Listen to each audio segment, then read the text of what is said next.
Hey there! Thanks for clicking on this video. Congratulations on your engagement or future engagement. I don't know. Some of us just wants to be prepared, right?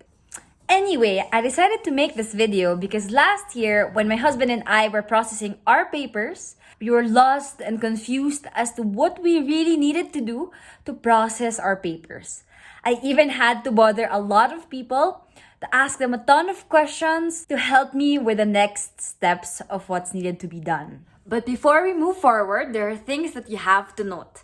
Number one, everything that I'm going to be saying here is just based on my and my husband's experience. Requirements might vary depending on your situation, the time and where you are doing it. So make sure to note that and don't take everything that I say as is. Number two, we processed our papers during the COVID pandemic. We started in July 2020. And you have to note that my husband is a French nationality and he was working in Manila. So he had a work permit in Manila. And number three, we were processing our papers as fast as possible because we wanted to move to France by the end of 2020. So I'm going to be giving you a lot of tips as well on how to process your papers faster if in case you are also in a hurry. And to help you better, all the relevant links are in the description below. So don't forget to check it out. And if you have any questions, just comment in this video and I'll be happy to reply to you guys. Okay, to be totally honest with you guys, we started processing our papers even before my husband proposed to me. So romantic. I'm kidding. But I mean, we've already discussed about getting married, so why not process the documents right away, right? So we started by preparing all the general documents that we thought we would be needing, and we actually did. So I'm going to be advising you to do the same before even processing all the other documents that you will be needing. Number one, for me, I processed my CENOMAR or my certificate of no marriage and my birth certificate. I did this through www.psaservilis.com.ph. So everything was online. I just requested for the maximum copies, which is I think 2. Paid for it, and I waited after 3 weeks for it to be delivered to my apartment in Taguig. And for him, he also needed his CENOMAR from PSA Servilis as well because as a foreigner, he needs to prove that he's not married here in the Philippines. And he also needed his birth certificate, original from France. So for this one, it's fairly easy. It's all online. My husband just requested it from a website that I will put down below. And then we just asked his parents in France to have it delivered to the Philippines. And we used DHL. It's the fastest one and it only took 1 week for the documents to arrive in Manila. Tip: make sure you order the maximum copies possible because you will be needing this document in various offices. So better be prepared, right? Rather than just requesting one and then requesting another one and then it's gonna take 2 more weeks. But again, it depends on your timeline and your target. So just a tip. So once we got all those general documents that we thought we needed, we went straight ahead to check really what are the requirements. The document number 1 is the CCAM or the Certificat de Capacité de Mariage of my husband. So it's equivalent to his CENOMAR, but the French version. Again, he's a foreigner, so he has to prove that he's not married in the Philippines and in France. And because he's based in Manila, we had to get this from the embassy. So usually I know that you'll have to get this from the city hall or the prefecture where you live. But again, because we are in Manila, we're doing it in the embassy. Take note. So in order to get this document number 1, which is the CCAM, these are the sub-requirements. So first is the form from the embassy, which you can download online. Again, the link is below. Very easy. You and your husband or future husband needs to fill this in. So in my case, it's both in English and in French. Okay? And the second requirement is my CENOMAR and my birth certificate that is apostilled by the DFA. So this is equivalent to the red ribbon before. So why do we need this? So I am a Filipino. The French government doesn't really recognize the official documents in the Philippines. That's why I need the DFA to officiate and officialize my documents and say that these documents are really from the Philippines. So how did I get my documents apostilled? Apostolized?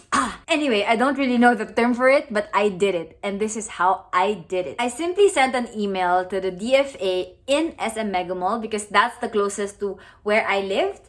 And I set up an appointment. I went there. I have all the documents, original documents.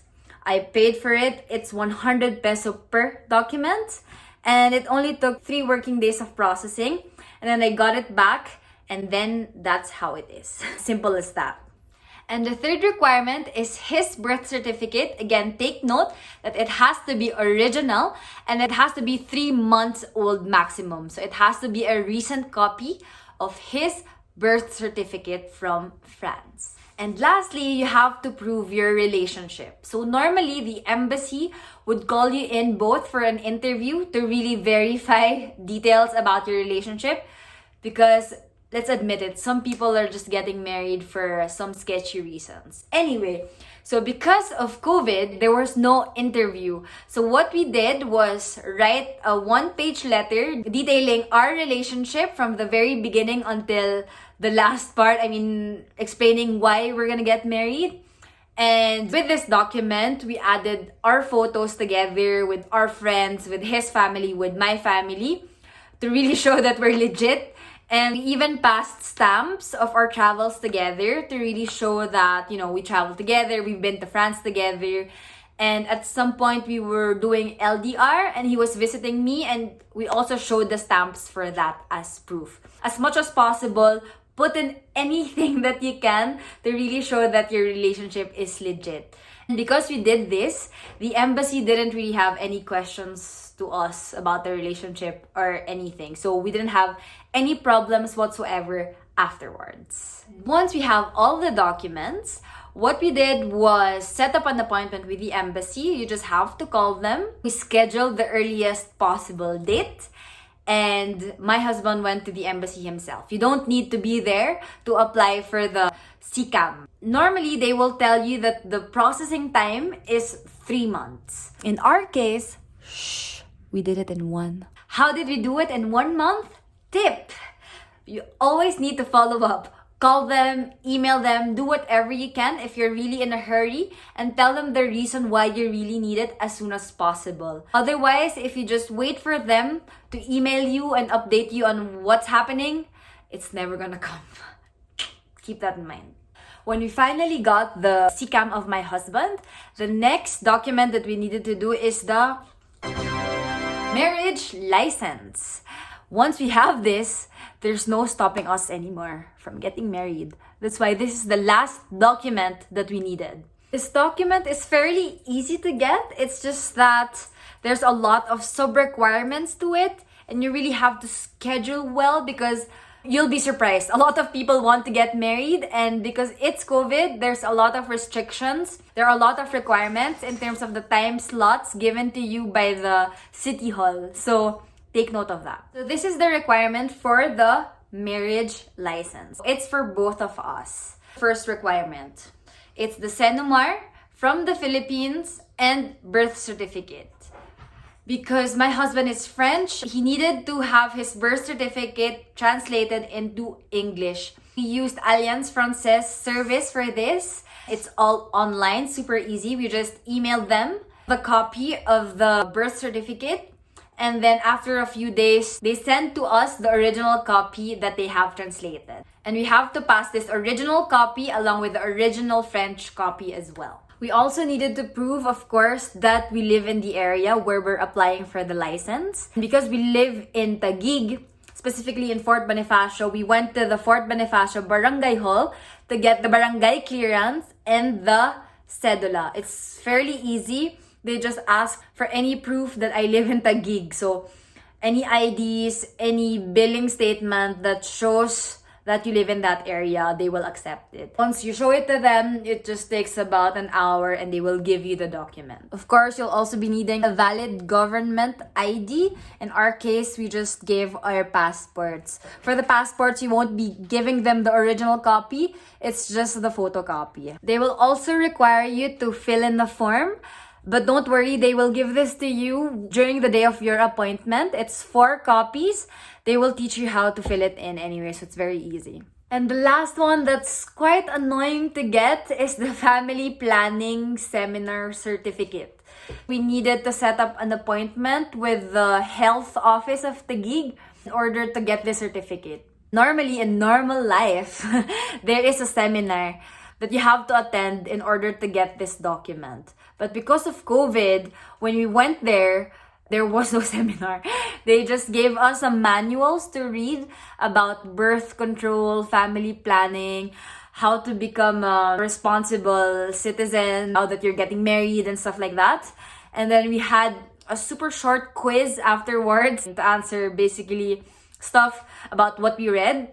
10 minutes after that, they gave us the certificate. Note, you have to double check the details in the certificate. In our case, we both live together. And I guess in the Philippines, we're not really used to people living together before marriage.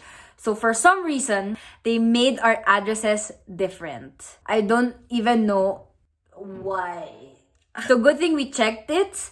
And we told them to fix it because otherwise it's gonna affect your application. So note. So that's the document for both of us. There's just an additional one for him.